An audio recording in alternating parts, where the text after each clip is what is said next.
Good afternoon. This is Guy McPherson from Bellows Falls, Vermont.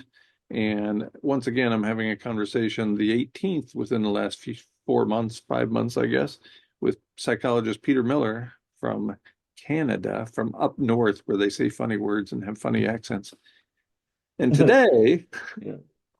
we want to talk, well, what I want to talk about, because Peter, you're a psychologist and I'm not, and I don't know how to deal with this. What I want to talk about is, who do I tell when we're about to lose habitat for our species, and how do I tell them? So that's the underlying information. And I want to give an example.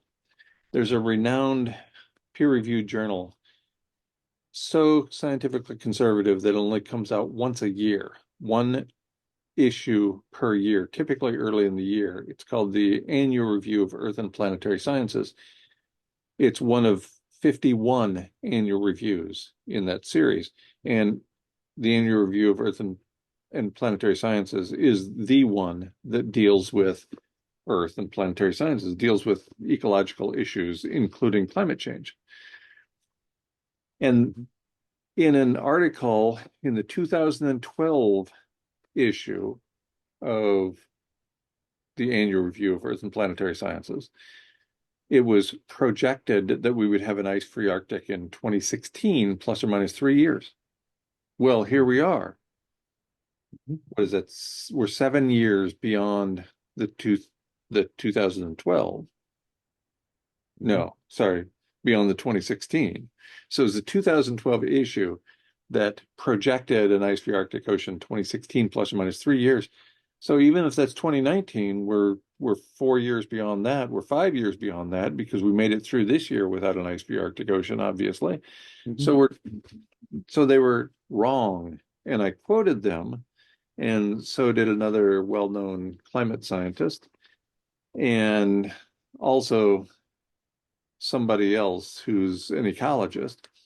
And so we were immediately bombed, right? We were wrong because we took advantage of this very conservative information and relayed it to its natural conclusion. So obviously I've been wrong about when we're going to go extinct. And that's good news. Everybody should be cheering me for being wrong, not harassing me. Anyway, so I want to talk a little bit about what's going on with the Arctic Ocean now and what happens after we have that first ice-free Arctic Ocean, and that will get me to the question I really want to ask, which is, who do I tell and how do I tell them? So with that in the back of your mind, Peter, let me go on this little journey. Yeah. First of all, I've already indicated that predicting the first ice-free Arctic Ocean with civilization present has proven very difficult. James Anderson, the Harvard atmospheric scientist who is famous for discovering the link between chlorofluorocarbons and the Antarctic ozone hole, said, quote, "The chance there will be permanent ice in the Arctic after 2022 is essentially zero," end quote. That was in Forbes on January 15th, 2018, after he delivered a presentation in Chicago. And he's wrong, because here we are, it's 2023, and we didn't have an ice-free Arctic Ocean. He said the chance there will be permanent ice in the Arctic after 2022, which means starting in 2023, is essentially zero. About 3 years later, Jennifer McKinnon at the University of California, San Diego, and also at the Scripps Institution, part of the Scripps Institute, said she expects an ice-free Arctic Ocean in 2022. That was in CBS News on April 23rd, 2021. So that obviously didn't happen in 2022. It didn't happen in 2023. So this is a tough thing to predict.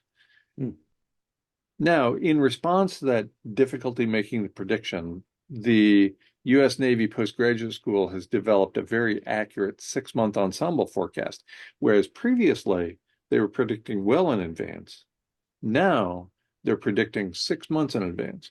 And this research team is directed by Professor Wisław Maslowski, who also led the research group that incorrectly predicted that ice-free Arctic Ocean in that renowned peer-reviewed journal.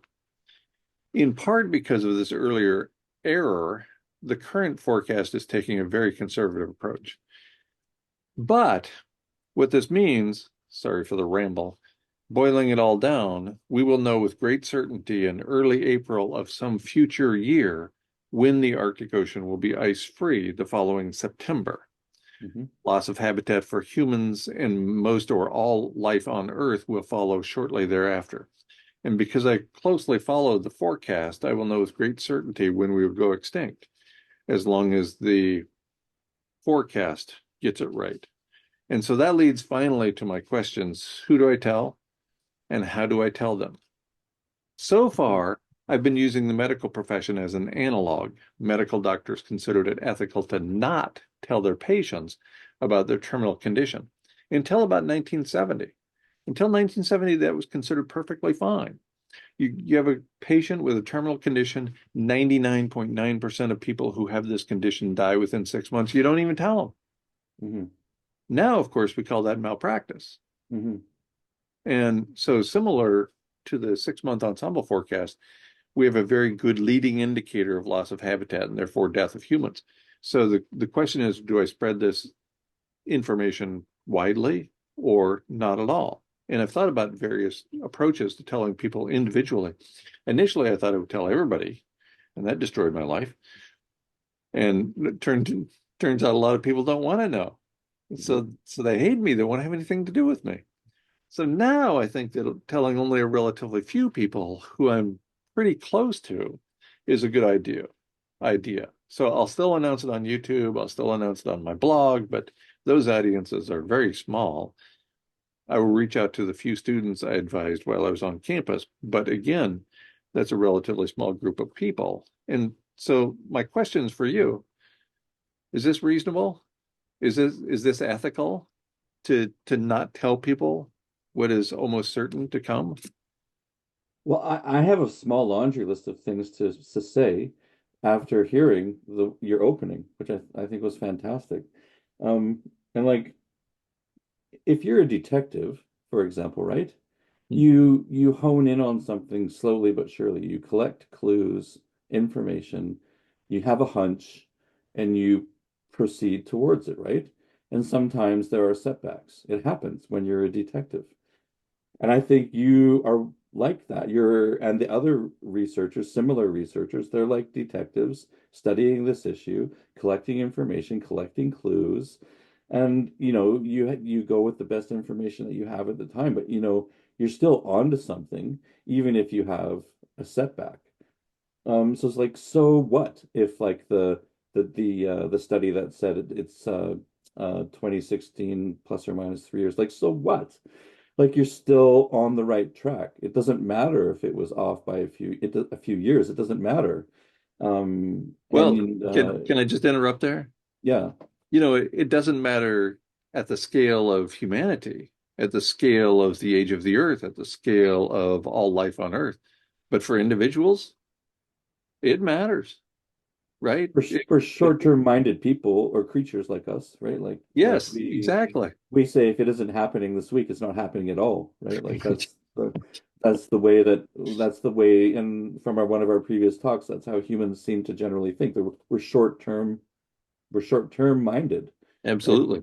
So if it doesn't have any resonance right now, it's like it's never going to happen, and that's the way we seem to be.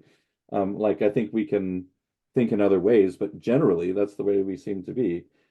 And so that helps keep us, um, for lack of a better word, with our head up our asses. Like it's kind of funny because people have said to me, Peter, why do you associate with Guy McPherson? Like, why did you even he kind of poisoned your thinking, didn't he? Like, people have said that to me, and I'm like, no, actually, I think he helped me pull my head out of my ass.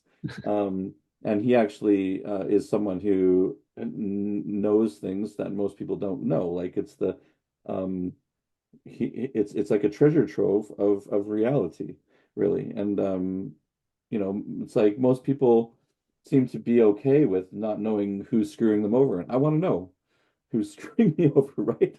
And you helped me in that way. And to also kind of just wake up and mature as to what the real deal is with with stuff that I've felt ever since I was 14.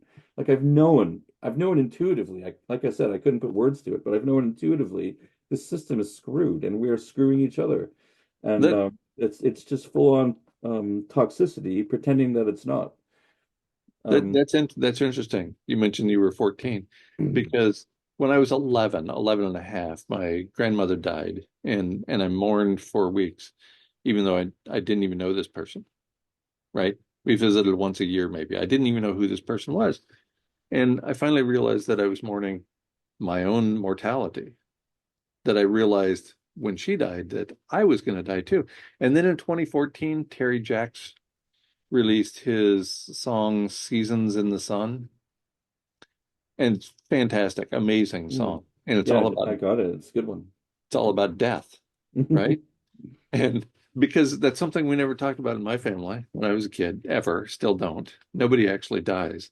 My dad Right. apparently just disappeared, went for a walk. I don't know. But we just don't talk about death at all, hmm ever. hmm hmm And so here was this song, this very popular song that was really good, that was pointing out that death happens. And so when I was 14, I got this reminder, and I knew then I had this distinct feeling that I was going to die relatively young. And there's no way at this point I make it as long as my dad did, or as long as my mom has made it. So I think it's reasonable to say that I'll die relatively young, even if it's 15 years from now, and it won't be. hmm hmm Uh, so yeah, the question is, how do we broach the subject as the information accumulates?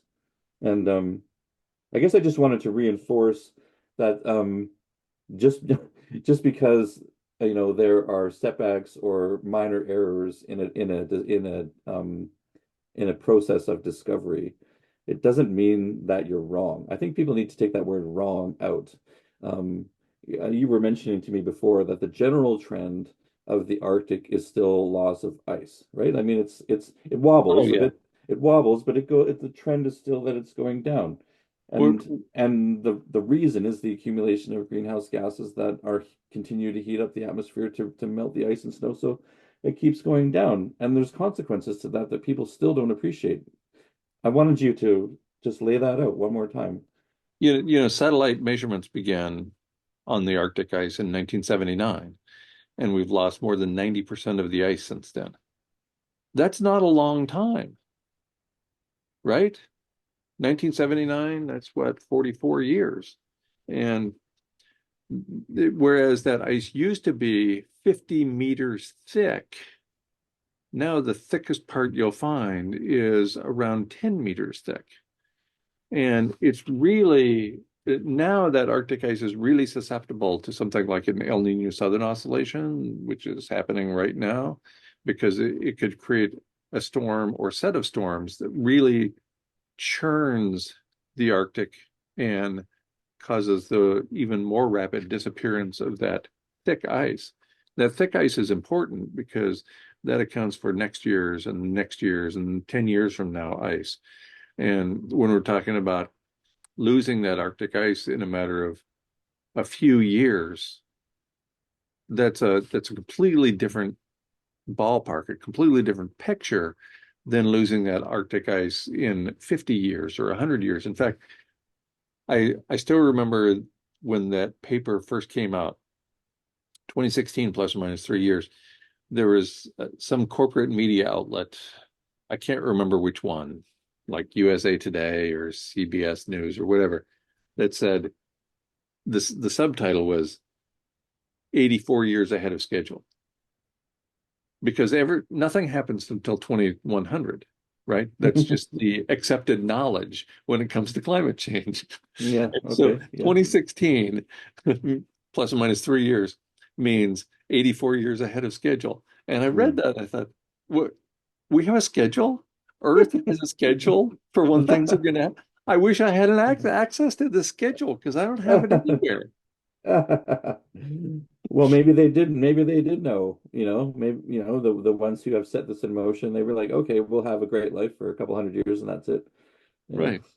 MSNBC knows what the schedule for Earth is. Who knew? Had a schedule. Um, so what happens? Again, what happens as the trend continues? It's an Right. obvious trend, right? Is there any denying that that's the trend, regardless of whatever research paper said, the trend is still going, it's disappearing. Right, And anytime I see a documentary about the North or the Inuit, they're all saying it's changed tremendously. Like right. all of them say that, right? It has already changed tremendously. That's right. Many species have already lost habitat and therefore have gone extinct. Many species it's already happened. And indigenous people who live there recognize it right away because it's been happening within a single lifetime. So people who are 40 years old can recall the last 20 or 25 or 30 years and recognize that something crazy is happening. Here's what's going on. We have a lot of this. We have a lot of ice and snow covering the Arctic Ocean. Imagine when that disappears and you get the color of my shirt. Suddenly, we don't have the albedo or reflectance associated with this weight, right? It all gets reflected back into space. But not anymore. Now we got a bunch of this color. And holy cow, that's not going to reflect anything back into space. So now the ocean is going to absorb even more heat than it already was. About 3/4 of the incoming solar radiation goes into warming the ocean already.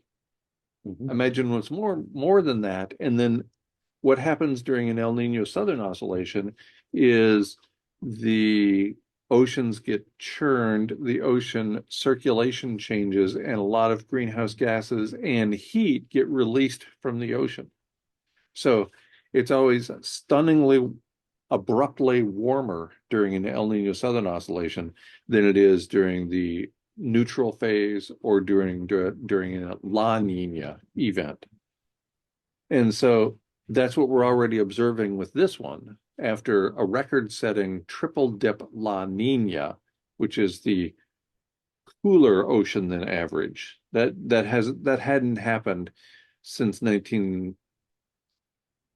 since the early 1900s when measurements began and the documentation of the El Nino and La Nina began. So suddenly we have this triple dip La Nina, which is the cooling phase. And now we're headed into, we've already begun this El Nino, which is the other end of the spectrum. We could have very serious heating and release of greenhouse gases. Does that mean we're going to go extinct this year? No, of course not. Does that mean we'll go extinct next year or maybe even lose habitat next year? Maybe, and maybe not, because as I indicated, there's so much variation in planetary temperature and in the ice and that we can't explain. That's why we have when something is going down, it doesn't follow a linear path. It's got all this up and down going along with it. Mm-hmm. So in total, it's bad news. Yeah, But well, it kind of reminds me like when an organism is trying to stay alive, it tries to keep breathing. yes, But then its breaths might be a little bit further apart. Like it's trying to stay alive, right? Like, but it's ultimately dying. right. And obviously that'll be us one day. And and it applies to every species. There have been 8 previous species in the genus Homo that have gone extinct, almost all because of climate change. So it's one of those things that we don't have a lot of control over. Had we done things differently 200 years ago, 150 years ago, even 100 years ago, we could have changed the outcome of this whole thing. But we're losing the ice so fast. I don't think there is a way to slow significantly the overheating that's going on right now. And even if we found a way, I don't think we'd do it. Well, what they would do is they'd say, how can we try and help things while keeping our way of life going? Exactly. And you can't keep this way of life going and help things. We have to abandon, well, like it matters. But if we could have abandoned it 200, 100 years ago, then maybe, right? Yes. But the solution will always be how can we keep industrialization and capitalism and try and do something good? Like Right. Exactly. those things don't go together. Right. Yes. So we as individuals can do good things for other people while living within this set of living arrangements, right? But we're not going to overthrow capitalism and turn the planet into overwhelmingly nice people and get rid of aerosol masking and all those other things and have it turn out great. We're just too far down this winding road at this point. No, no, like, and I think the season that we're in emphasizes how much we are down that winding road. I mean, I hear people saying people are more enthusiastic this year about Christmas than ever before. Like, come on. So we're even more got our heads up our asses than ever before. That's, like, wow. We are I think I know why. I think I know why people are excited. I think they know somehow that this might be the last one. maybe intuitively, like maybe inside of us there's a little switch or a little sensor, maybe. Right, Like we get more excited about, doing the worst possible things when it's like you want to party harder if, right, if right. the end is near. You want to have the biggest possible party.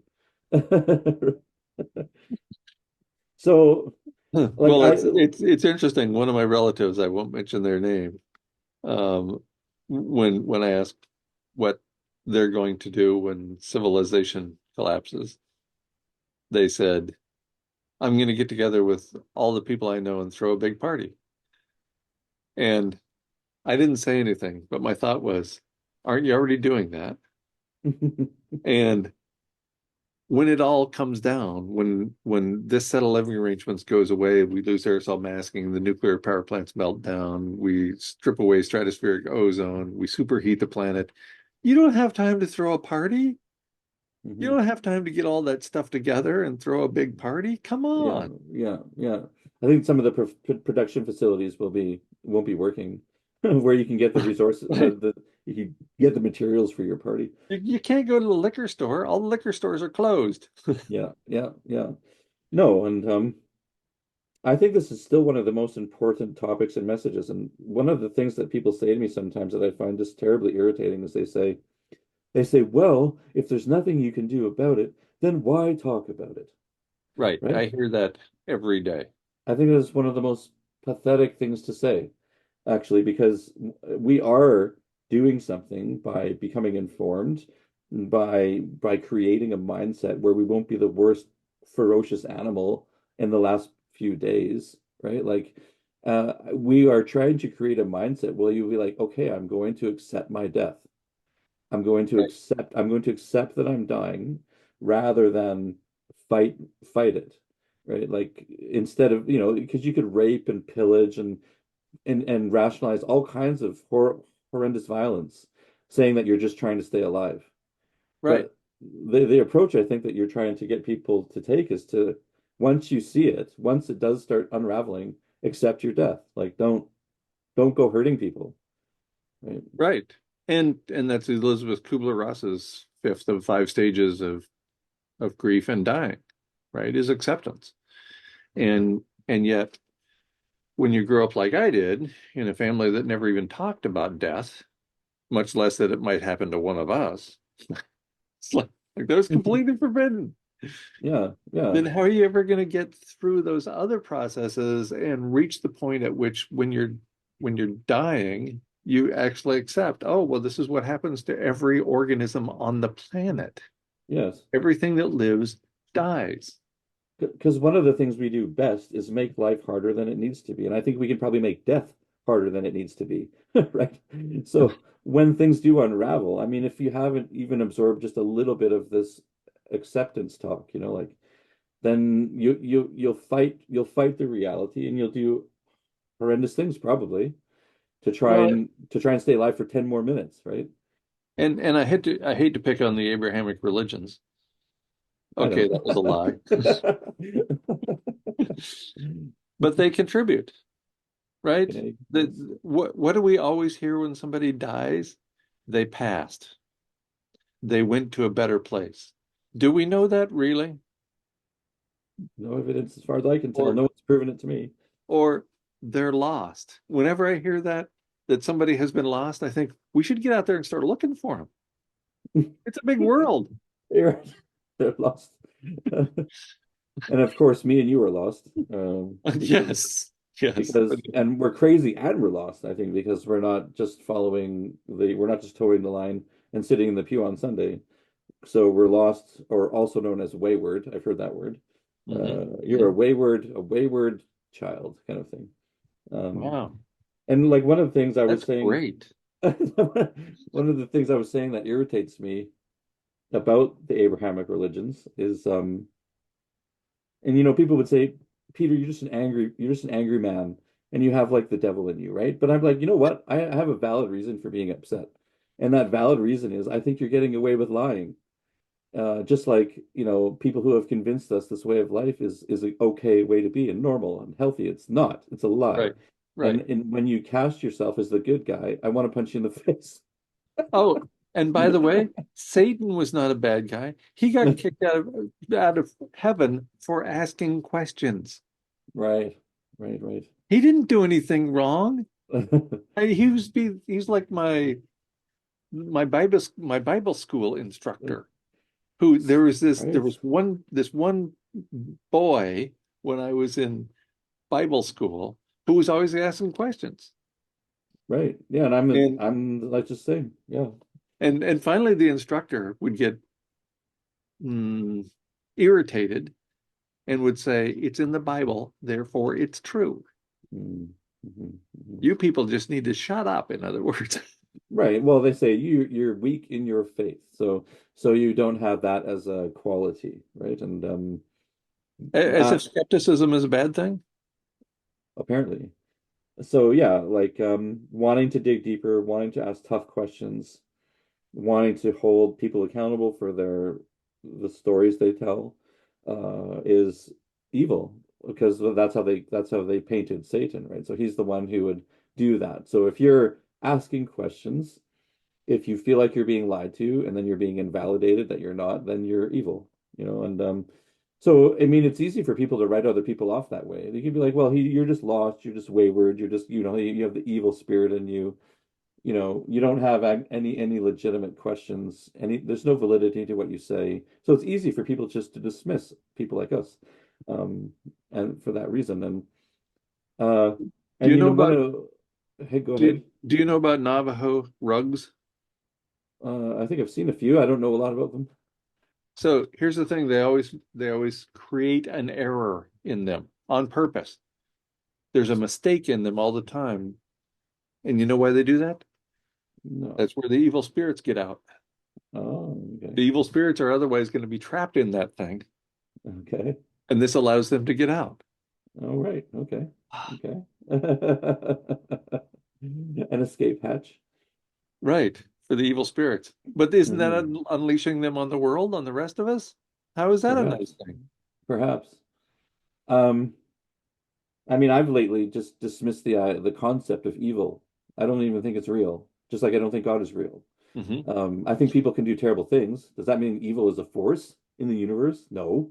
It just means that people can be Right. shitty, right? Well, Nietzsche wrote a great book called Beyond Good and Evil, and he discussed that very issue.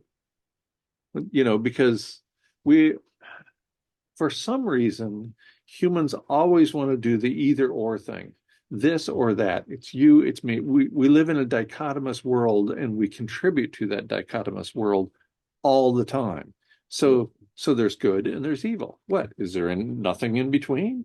Are there not people who are good 90% of the time and then occasionally they do some Right. ridiculous thing? Of course. Right. Are there people Right. who we would uniformly recognize as bad people who are constantly doing illegal things, but then once in a while they do something nice for somebody? Maybe it's their child, maybe it's their brother, maybe it's somebody on the street. I don't know, but Yeah.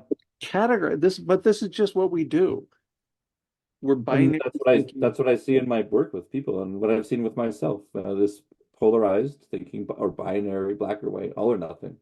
And you have if you can't see when you're getting stuck in those places, you can do a lot of damage to Right. yourself and others. I mean, the trick is one of the tricks is to become aware of when that's happening and then go like, oh, I see, and become curious and just watch it, be an observer, and then I think it loses some of its power. But anyway, that's a mental health aside. But Right. that the topic of greed I wanted to bring up briefly as well. People will Can say to can me, well, can I interrupt you right there and just make a yeah, comment about our binary thinking? Just another sure. comment. Yeah. Um, you know, people who are transgender or transsexual have no control over that. They have no more control over that than you have control over the color of your skin. Hmm. And but it's one of those non-binary ideas that the majority of humans seem to have a very difficult time dealing with. Yeah.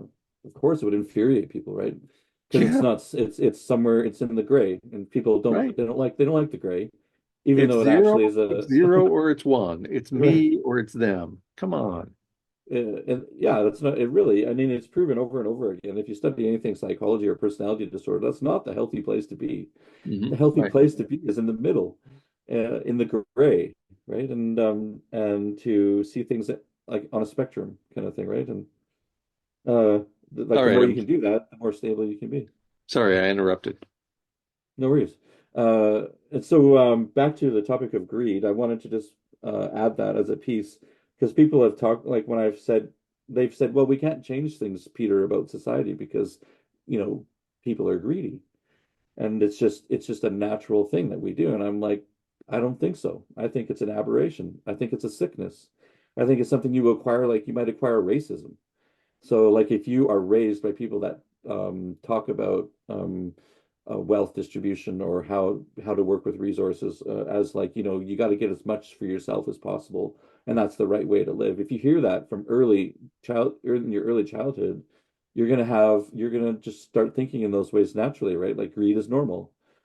But how could greed be normal? Like if you think about it, is greed sustainable? Or is It, greed turn into destructive things? How could it be inherent in us, coded in us as how, like would we have a self-destructive coding? even better, right? There's a film called Wall Street, I think, which one of the lead characters said greed is good. Right, right, right. Yeah.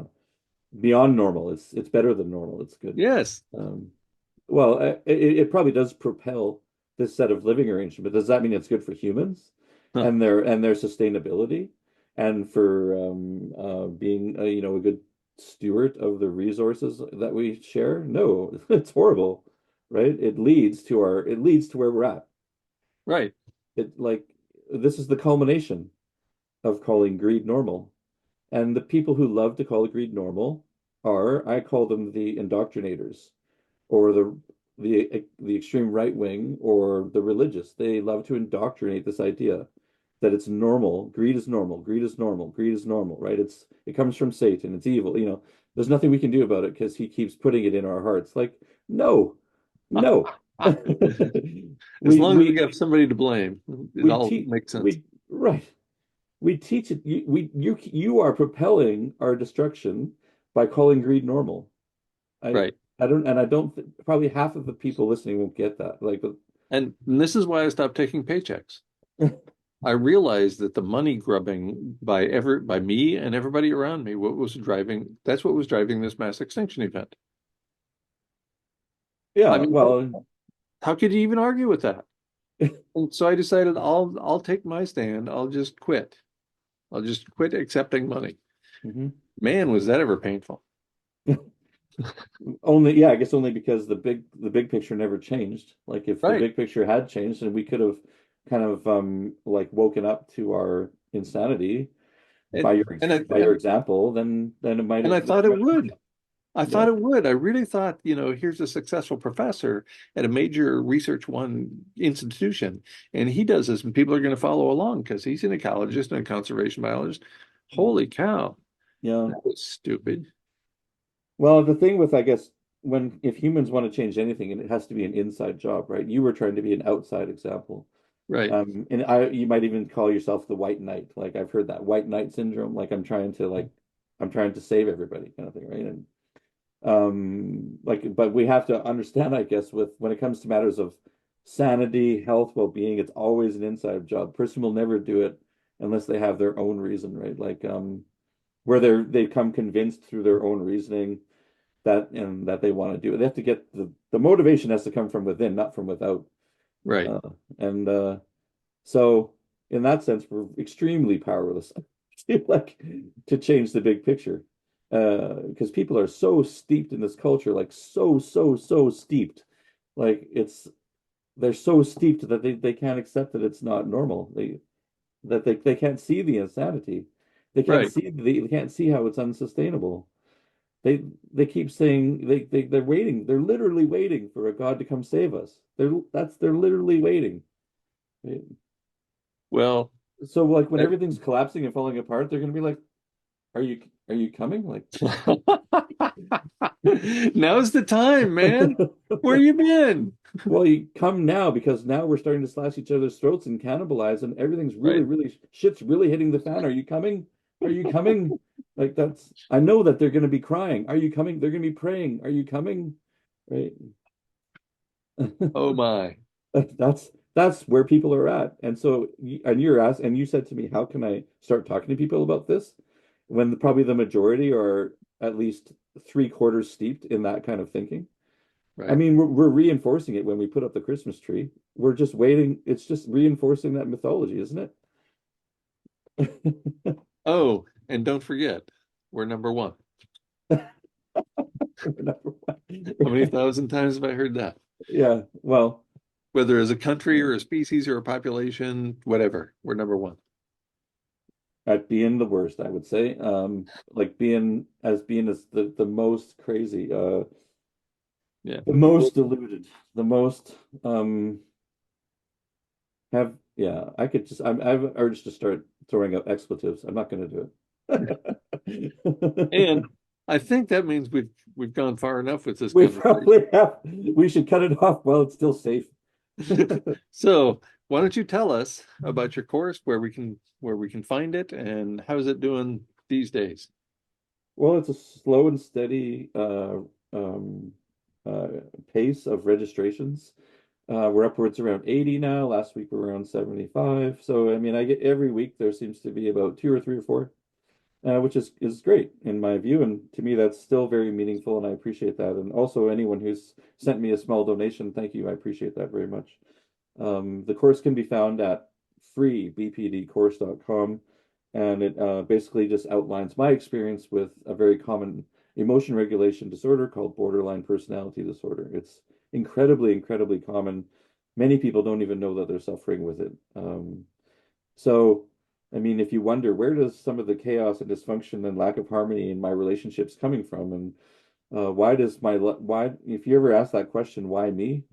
You might want to look into the course because it can actually, it's very enlightening that way. You can be like, wow, we've done it to each other and I've done it to myself. And the lack of knowledge that I've had about my health has propelled this. And it's tragic. It's really tragic that people have to have so many horrible experiences when they don't need to.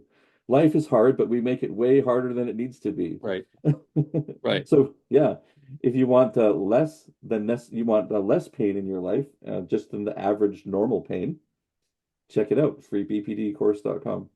Thank you. And I would argue that's among the things humans do best. Make it harder than it needs to be. Yes, absolutely. Yes. If we can put up a hurdle, we're going to put up the hurdle. We're not going to move it aside. No, no. We're we are amazing. Only because of ignorance, though. Like if we actually were more if we had a way of sharing the right information and prioritizing things in ways that would probably undermine the ruling class, then there would be a lot less pain. But we don't prioritize health and wellness and the right information. We prioritize things like math and like learning how to spell. I don't know, like everything's more important than health. Right. All right. Let's wrap it up right there. I look forward to next week's conversation, and thanks again for taking the time. Thanks, guys.